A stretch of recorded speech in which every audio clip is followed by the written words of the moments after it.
1983 AMC Eagle SX4. AMC stands for American Motors Company. This is one of the last years of this, and quite a rare car with extensive modifications to it. Like most of my cars, it's a rescue. A fellow up in Michigan had done a ton of work to it and then just could never get it that last mile. So I've spent a lot of time taking up all the little issues, and there's been a lot of them, but the basic car is really cool, and we'll go over some of the modifications. This is what it was like in the 70s. Even though it's a 1983, the car was based in the 70s, so that's sort of what you get.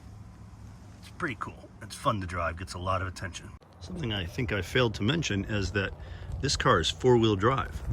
This was the precursor to all the new four-wheel drives that are out there, and these were fantastic in the snow, but factory four-wheel drive, really cool.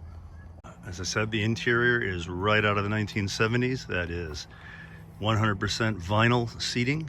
In the summer it can be a little warm, but since I have blazing cold air conditioning, it works. You'll notice that lever on this transmission tunnel. That is because this has a 2-speed transfer case.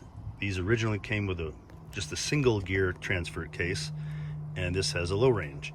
You also see the shifter is different. This has a 700R4, that's a 4-speed automatic transmission. This originally came with a 3-speed non-lockup, so this has overdrive and a lower first gear. Really makes it neat. Something really cool is we put in, you notice this has a tachometer. And while these cars came with tachometers, they're almost all broken. That tach is actually out of a Ford pickup truck. You have to take the whole dash apart and cut the tach down, but it works perfectly. And notice those fancy 6x9 speakers. It does have a back seat, although it's more for very, very short people or kids. But the rear seat folds down, makes it pretty practical. And it's a hatchback. Ton of work in the engine bay. This has been, it's a 6-cylinder, 4.2 liter. It has a Clifford intake and fuel injection, along with stainless steel headers.